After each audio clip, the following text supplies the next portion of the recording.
PDF। इसे leverage edu ने प्रकाशित किया है। Start your journey, track your progress, grow with the community and so much more.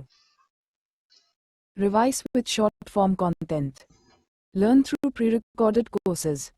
Engage through our trainer-led community. Attend live classes. Revise with short-form content. Learn through pre-recorded courses. Engage through our trainer-led community. Panchatantra की रोचक और प्रेरणादायक कहानियाँ। पंचतंत्र नीति, कथा और कहानियों का संग्रह है जिसके रचयिता मशहूर भारतीय आचार्य विष्णु शर्मा है। पंचतंत्र की कहानी में बच्चों के साथ साथ बड़े भी रुचि रखते हैं। पंचतंत्र की कहानी के पीछे कोई ना कोई शिक्षा या मूल जरूर छिपा होता है जो हमें सीख देती है। पंचतंत्र की कहानी बच्चे बड़ी चाव से पढ़ते हैं तथा सीख लेते हैं। पंचतंत्र की कुछ कहानियां ऐसी भी है जो हिंदी में कहानी लेखन में दी जाती हैं तथा इसके साथ साथ कई परीक्षाओं में भी पंचतंत्र की कहानी कुछ पाठ्य पुस्तक में दी होती है जो लिखने को आती हैं। महत्वपूर्ण और आकर्षक 10 पंचतंत्र कहानियां इस ब्लॉग में दी गई हैं।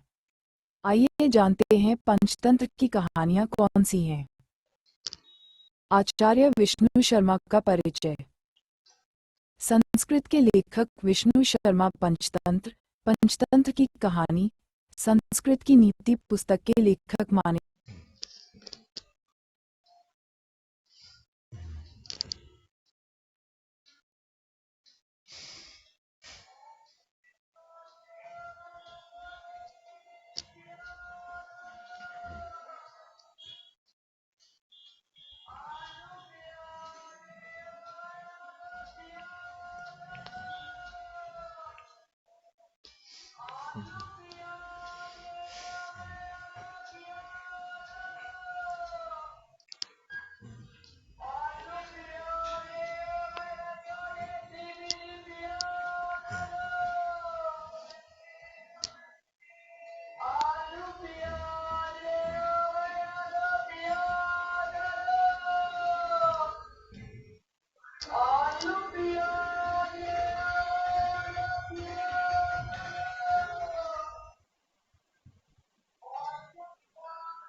पंचतंत्र की कहानियां PDF।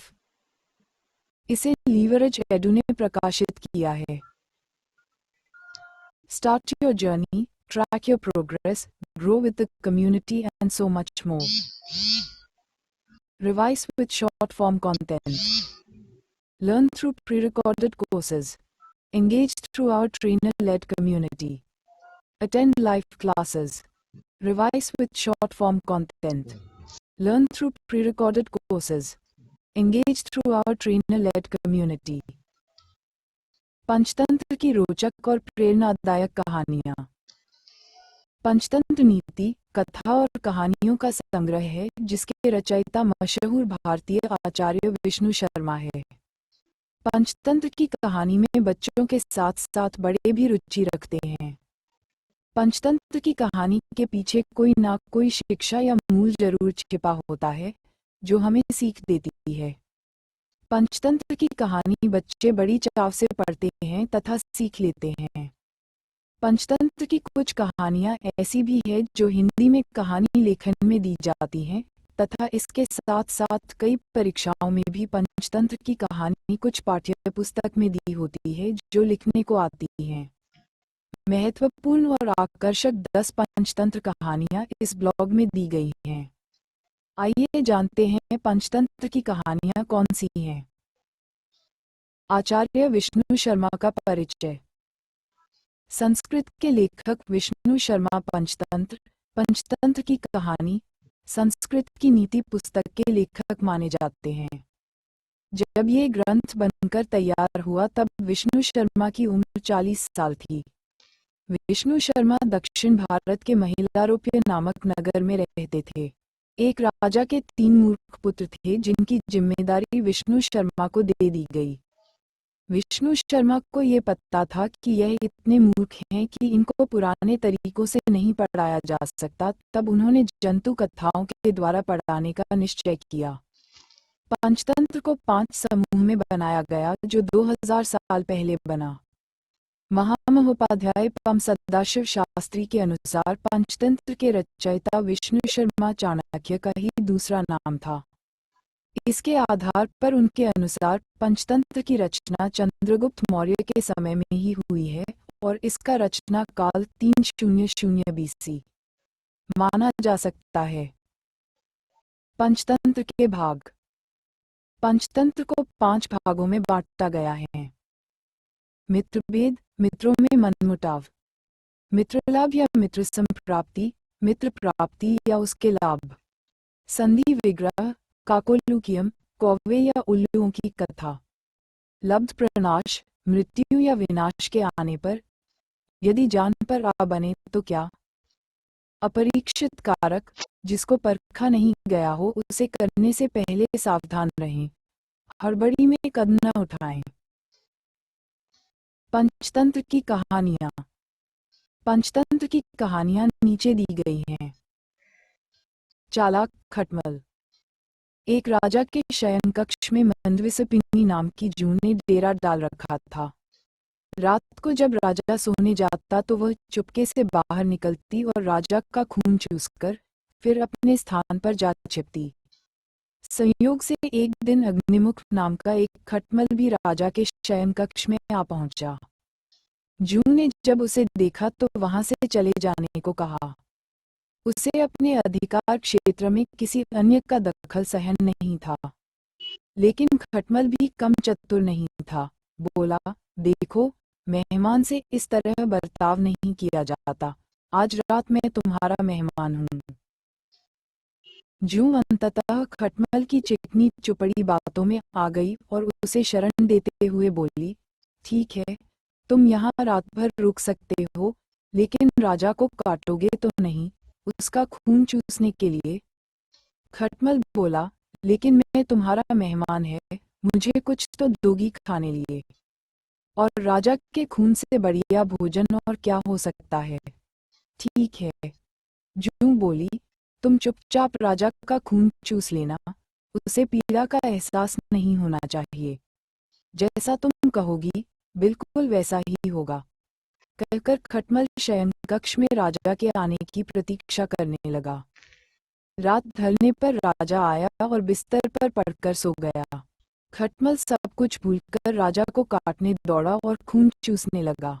ऐसा स्वादिष्ट खून उसने पहली बार चखा था, इसलिए वह जोर जोर से काटकर खून चूसने लगा। इससे राजा के शरीर में तेज खुजली होने लगी और उसकी नींद उचट गई। उसने क्रोध में भरकर अपने सेवकों से काटने वाले जीव को ढूंढकर मारने को कहा। ये सुनकर चतुर खटमल तो पलंग के पाए के नीचे छिप गया, लेकिन चादर के कोने पर बैठी जूं राजा के सेवकों की नजर में आ गई। उन्होंने उसे पकड़ा और मार डाला। शिक्षा, जांच परख कर के बाद ही अनजानों पर भरोसा करें।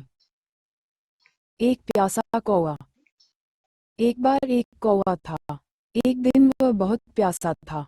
वह पानी की तलाश में इधर उधर उड़ा। उसने एक जग देखा, इसमें पानी थोड़ा था, उसकी चोंच पानी तक नहीं पहुंच सकी। कौवा बहुत चतुर था। उसने एक योजना सोची। वह पत्थरों के कुछ टुकड़े लाया, उसने उन्हें जग में डाले। पानी ऊपर आ गया। उसने पानी पिया। वह बहुत खुश हुआ। वह उड़ गया। संगठन में शक्ति है। एक बार एक बूढ़ा किसान था। उसके 4 पुत्र थे। वह एक दूसरे से सदैव झगड़ते थे। बूढ़े किसान ने अपने पुत्रों को नहीं झगड़ने की सलाह दी, किंतु सब व्यर्थ गया। एक दिन वह किसान बहुत बीमार हो गया। उसने अपने पुत्रों को बुलाया। उसने उन्हें लकड़ियों का एक बंडल दिया और तोड़ने को कहा। कोई भी इसे नहीं तोड़ सका। उसने इस बंडल को खोलने को कहा। फिर किसान ने अपने लड़कों को लकड़ियां तोड़ने को कहा। उन्होंने एक एक करके सरलता से लकड़ियां तोड़ दी। अब किसान ने अपने लड़कों से कहा, यदि तुम लकड़ियों के बंडल की तरह इकट्ठे संगठित रहोगे, कोई तुम्हें नुकसान नहीं पहुंचा सकता है। यदि तुम झगड़ोगे, कोई भी तुम्हें नुकसान पहुंचा सकता है। उसके लड़कों ने एक शिक्षा ली। वे फिर कभी भी नहीं झगड़े। किसान प्रसन्न हुआ। एक लालची कुत्ता। एक बार एक कुत्ता बहुत भूखा था। वह भोजन की तलाश में इधर उधर गया। उसे कसाई की दुकान के पास हड्डी का एक टुकड़ा मिला। वहां पानी का एक नाला था। नाले के ऊपर एक पुल था। वह पुल को पार कर रहा था। कुत्ते ने अपनी परछाई पानी में देखी। कुत्ते ने सोचा कि हड्डी का टुकड़ा लिए हुए ये दूसरा कुत्ता कौन है। कुत्ता लालची था। वह उस टुकड़े को भी लेना चाहता था। वह उसकी तरफ भौंका। इसका टुकड़ा पानी में गिर गया। वह बहुत दुखी हुआ। एक चतुर टोपी विक्रेता। एक बार एक टोपी विक्रेता था। वह गांव-गांव अपनी टोपियां बेचने जाता था। एक बार जब वह एक गांव पहुंचा तो बहुत थक गया। उसने अपनी टोकरी नीचे रखी और पेड़ के नीचे सो गया। वृक्ष पर कुछ बंदर थे। बंदर नीचे आए और उसकी टोपियां ले गए। थोड़ी देर के पश्चात टोपी विक्रेता जाग गया, लेकिन उसे अपनी टोपियां नहीं मिलीं। उसने जब ऊपर देखा तो उसकी टोपियां बंदरों के पास थी। उसने एक योजना सोची। उसने अपनी टोपी पहनी। बंदरों ने भी ऐसा ही किया। उसने अपनी टोपी जमीन पर फेंकी। बंदरों ने भी ऐसा ही किया। उसने टोपियां एकत्र की। वह चला गया। वह बहुत प्रसन्न था। शिक्षा, कभी हिम्मत मत हारो। एक ईमानदार लकड़हारा। एक बार एक गरीब लकड़हारा था। वह प्रतिदिन लकड़ी काटने जाता था। एक दिन वह नदी के निकट लकड़ी काट रहा था। उसकी कुल्हाड़ी नदी में गिर गई। वह रोया और सहायता के लिए चिल्लाया। इस बीच जल देवता प्रकट हुए और सोने की एक कुल्हाड़ी लाए। लकड़हारे ने इसे लेने से मना कर दिया। फिर देवता चांदी की एक कुल्हाड़ी लाए।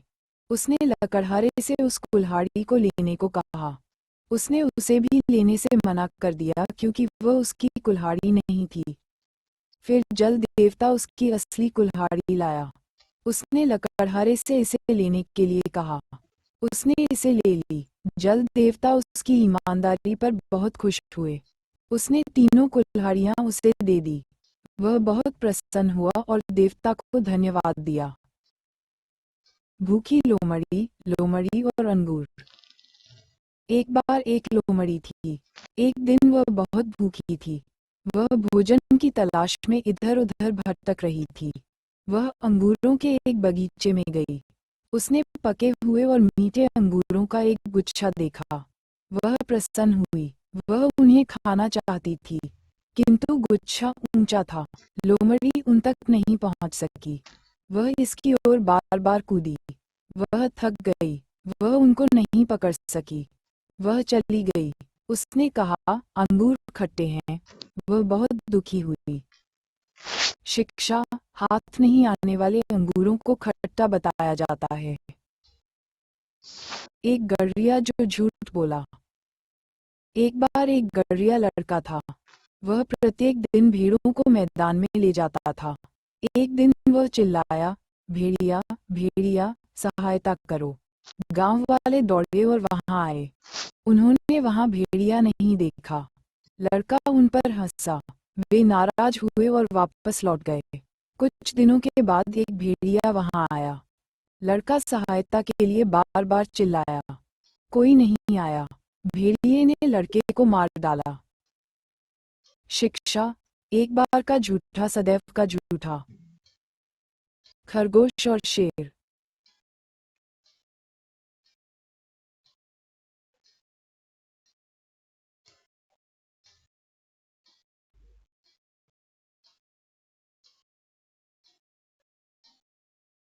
एक बार एक जंगल में एक शेर था। वह बहुत से जानवरों को मारा करता था। सभी जानवर एक बार शेर के पास दया की प्रार्थना करने गए। शेर प्रतिदिन सुबह एक जानवर खाना चाहता था। वे इसके लिए सहमत हो गए। एक दिन एक खरगोश की बारी थी। उसने शेर को सजा देने की सोची। वह शेर की गुफा में बहुत देरी से पहुंचा। शेर क्रोधित हुआ। खरगोश ने कहा कि उससे एक अन्य शेर ने रोक लिया था। वह शेर उस दूसरे शेर को मार डालना चाहता था। खरगोश उसे एक कुएं पर ले गया। कुएं में शेर ने अपनी परछाई देखी। वह कुएं में कूद गया। वह डूबकर मर गया। जंगल के सभी जानवर खुश हुए। शिक्षा, बुद्धि ही बल है।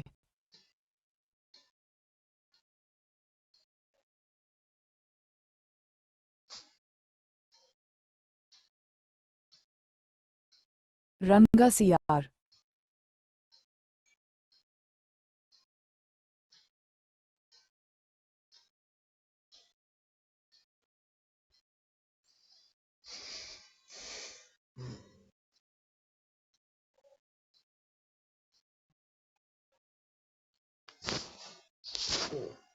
किसी जंगल में एक सियार रहता था। वह अपनी चालाकी के कारण अकेला रहता था। एक रात खाने की तलाश में घूमता घूमता जंगल से बाहर निकल गया। रात के उजाले में उसे नील से भरी एक बड़ी टंकी दिखाई दी। उसने सोचा कि उसमें जरूर खाने की कोई चीज होगी। वह टंकी पर उछल कर चढ़ गया। उसने नील की टंकी में मुंह डालकर देखा कि उसमें क्या है। टंकी थोड़ी खाली थी, इसलिए उसने जैसे ही मुंह नीचे बढ़ाने की कोशिश की वैसे ही वह टंकी में गिर पड़ा। उसने टंकी से निकलने की बहुत कोशिश की पर वह निकल नहीं सका। अंत में वह किसी प्रकार बाहर निकला। उसने पानी में अपना शरीर देखा। वह पूरा नीला था। सोचते सोचते सियार जंगल में पहुंचा। उसने अपने अन्य सियारों से कहा कि उसे कल रात वनदेवी मिली थी। उन्होंने मुझे ये रूप दिया और जंगल का राजा बना दिया। सभी उसकी बातों में आ गए। सियार जंगल का राजा बन गया। एक बूढ़े सियार को उसकी बातों पर शक हुआ। उसने कुछ सियारों के कान में कहा और उन सभी ने मिलकर हुआ हुआ करना शुरू कर दिया। रंगे सियार से भी नहीं रहा गया। वह भी हुआ हुआ करने लगा। इस प्रकार उसका भेद खुल गया और जंगल के असली राजा सिंह द्वारा रंगा सियार मार डाला गया। शिक्षा, न कभी असलियत को छुपाना चाहिए न छल करना चाहिए। पंचतंत्र की नई नई कहानियां। टपका का डर।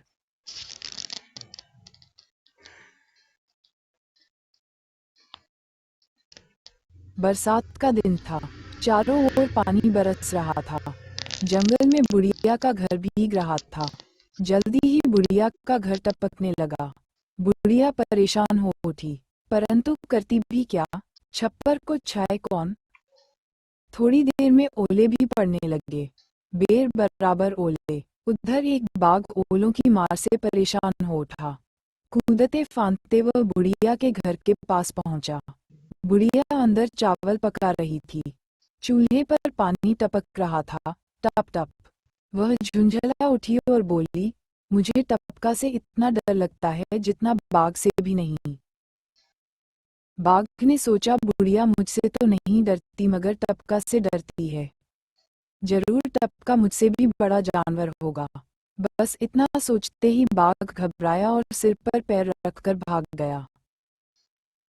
शिक्षा, मुसीबत के समय हमेशा चतुराई से काम करना चाहिए। चतुर चूहा। एक चूहा था। वह रास्ते पर जा रहा था। उसे कपड़े का एक टुकड़ा मिला। वह उसे लेकर आगे बढ़ा। उसने एक दर्जी की दुकान देखी। दर्जी के पास जाकर उसने कहा, चूहा, दर्जी रे दर्जी, इस कपड़े की टोपी सी दे। दर्जी, ये कौन बोल रहा है। चूहा, मैं चूहा, चूहा बोल रहा हूँ। इसकी एक टोपी सी दे चल। दर्जी, चल, रास्ता नाप, वरना कैंची उठाकर मारूंगा। चूहा, अरे, तू मुझे डरा रहा है। कचहरी में जाऊंगा, सिपाही को बुलाऊंगा, तुझे खूब पिटवाऊंगा और तमाशा देखूंगा। ये सुन दर्जी डर गया। उसने झटपट टोपी सी दी। टोपी पहनकर चूहा आगे बढ़ा। रास्ते में कशीदाकार की दुकान देखी। चूहे को टोपी पर कशीदा कराने की इच्छा हुई। चूहा, भाई, मेरी टोपी पर थोड़ा कशीदा कर दे। कशीदाकार ने चूहे की ओर देखा, फिर उसे धमकाया और कहा, चल चल, यहाँ किसे फुर्सत है। चूहा, अच्छा, तो तू भी मुझे भगा रहा है, लेकिन सुन, कचहरी में जाऊंगा, सिपाही को बुलाऊंगा, तुझे खूब पिटवाऊंगा और तमाशा देखूंगा। ये सुन कशीदाकार घबराया। उसने चूहे को कचहरी में जाने से रोका। उससे टोपी लेकर उस पर अच्छा कशीदा कर दिया। चूहा तो खुश हो गया। शिक्षा, जीवन में किसी को भी छोटा नहीं समझना चाहिए। लालची मित्र। किसी गांव में दो मित्र रहते थे। एक बार उन्होंने किसी दूसरी जगह जाकर धन कमाने की सोची। दोनों यात्रा पर निकल पड़े। रास्ते में जंगल पड़ता था। जब वे जंगल से गुजर रहे थे, तो उन्हें एक भालू अपनी ओर आता दिखाई दिया। दोनों मित्र डर गए। उनमें से एक को पेड़ पर चढ़ना आता था। वह भालू से बचने के लिए पेड़ पर चढ़ गया, पर दूसरा नीचे रह गया। जब उसे भालू से बचने का कोई रास्ता न सूझा तो सांस बंद करके जमीन पर लेट गया। उसने अपनी सांस को इस तरह रोक लिया मानो वह मर गया हो। भालू उसके नजदीक आया। उसने जमीन पर लेटे हुए मित्र को सूंघा और उसे मरा हुआ जानकर चल दिया। क्योंकि भालू मृत जीव को नहीं खाता, जब भालू उसकी आंखों से ओझल हो गया तो वह उठ गया और तब पेड़ पर बैठा मित्र भी नीचे उतर आया। उसने पूछा, मित्र, मुझे बेहद खुशी है कि तुम्हारी जान गई, पर एक बात बता, भालू ने तेरे कान में क्या कहा? दूसरा मित्र अपने मित्र से पहले ही नाराज था। वह उसे उसकी गलती का एहसास कराना चाहता था, इसलिए बोला, मित्र, भालू ने मुझे एक बहुत ही काम की बात कही है।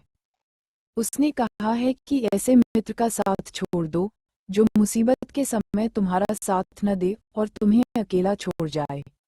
अपने मित्र की बात सुनकर पहला मित्र बहुत लज्जित हुआ। शिक्षा, सच्चे मित्र की पहचान विपत्ति में ही होती है। शरारती बंदर। एक समय की बात है, एक जंगल में एक शरारती बंदर रहा करता था। वह बंदर सभी को पेड़ों से फल फेंक फेंक करके मारा करता था। गर्मी का मौसम था, पेड़ों पर ढेर सारे आम लगे हुए थे। बंदर सभी पेड़ों पर घूम घूमकर आमों का रस चूसता और खूब मजे करता। नीचे आने जाने वाले जानवरों पर वह ऊपर से बैठे बैठे आम फेंक कर मारता और खूब हंसता। एक समय हाथी उधर से गुजर रहा था। बंदर जो पेड़ पर बैठकर आम खा रहा था, वह अपने शरारती दिमाग से लाचार था। बंदर ने हाथी पर आम तोड़कर मारा। एक आम हाथी के कान पर लगी और एक आम उसके आंख पर लगी। इससे हाथी को गुस्सा आया। उसने अपना सूंड ऊपर उठाकर बंदर को गुस्से में लपेट लिया और कहा कि मैं आज तुझे मार डालूंगा, तू सबको परेशान करता है। इस पर बंदर ने अपने कान पकड़ लिए और माफी मांगी। अब से मैं किसी को परेशान नहीं करूंगा और किसी को शिकायत का मौका नहीं दूंगा। बंदर के बार बार माफी मांगने और रोने पर हाथी को दया आ गई। उसने बंदर को छोड़ दिया। कुछ समय बाद दोनों घनिष्ठ मित्र हो गए। बंदर अब अपने मित्र को फल तोड़ तोड़कर खिलाता और दोनों मित्र पूरे जंगल में घूमते थे। शिक्षा, किसी को परेशान नहीं करना चाहिए, उसका परिणाम बुरा ही होता है। सुंदरवन की कहानी। सुंदरवन नामक एक खूबसूरत जंगल था। वहां खूब ढेर सारे जानवर, पशु, पक्षी रहा करते थे। धीरे धीरे सुंदरवन की सुंदरता कम होती जा रही थी। पशु पक्षी भी वहां से कहीं दूसरे जंगल जा रहे थे।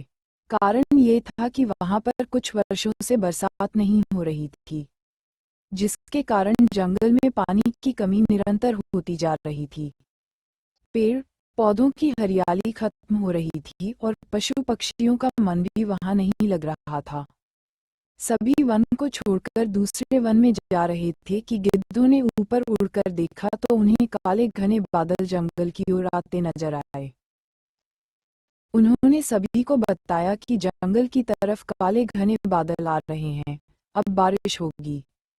इस पर सभी पशु पक्षी वापस सुंदरबन आ गए।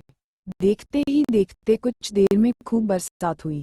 बरसात इतनी हुई कि वह 2-3 दिन तक होती रही। सभी पशु पक्षी जब बरसात रुकने पर बाहर निकले तब उन्होंने देखा उनके तालाब और झील में खूब सारा पानी था। सारे पेड़ पौधों पर नए नए पत्ते निकल आए थे। इस पर सभी खुशी हुए और सभी ने उत्सव मनाया। सभी का मन प्रसन्नता। बत्तख अब झील में तैर रहे थे, हिरण दौड़ दौड़कर खुशियां मना रहे थे और ढेर सारे पपीहे दादुर मिलकर एक नए राग का आविष्कार कर रहे थे। इस प्रकार सभी जानवर पशु पक्षी खुश थे। अब उन्होंने दूसरे वन जाने का इरादा छोड़ दिया था और अपने घर में खुशी खुशी रहने लगे। शिक्षा, धैर्य का फल मीठा होता है। चिड़ियाघर की सैर। अमन अपने माता पिता के साथ चिड़ियाघर की सैर करने जाता है। अमन क्योंकि बच्चा है और वह अपनी मम्मी के गोदी में रहता है, इसलिए चिड़ियाघर में उसके लिए टिकट नहीं लगता। मम्मी पापा ने अपना टिकट लिया और वह तीनों मिलकर चिड़ियाघर के अंदर चले।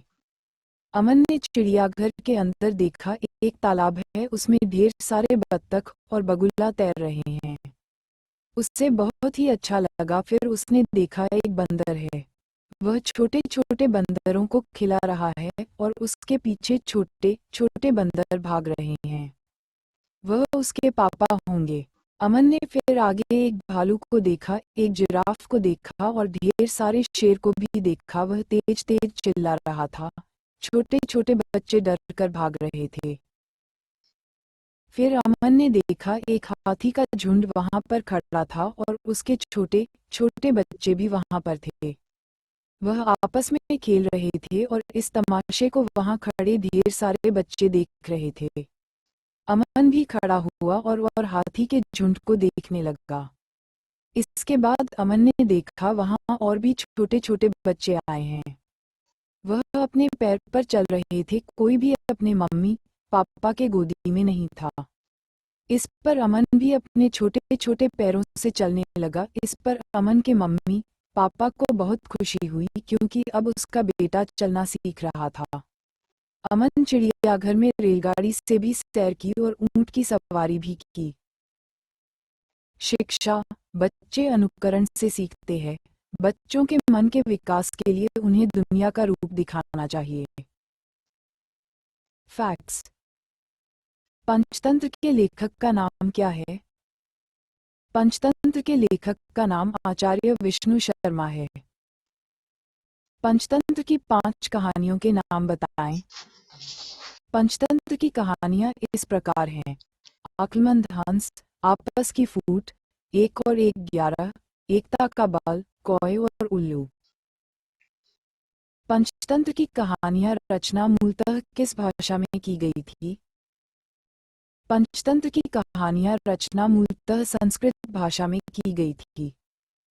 आशा करते हैं कि इस ब्लॉग में लिखी पंचतंत्र की कहानियां, पंचतंत्र की कहानी आपको पसंद आई होगी। हिंदी के अन्य ब्लॉग्स पढ़ने के लिए लीवरेज एडू के साथ बने रहिए।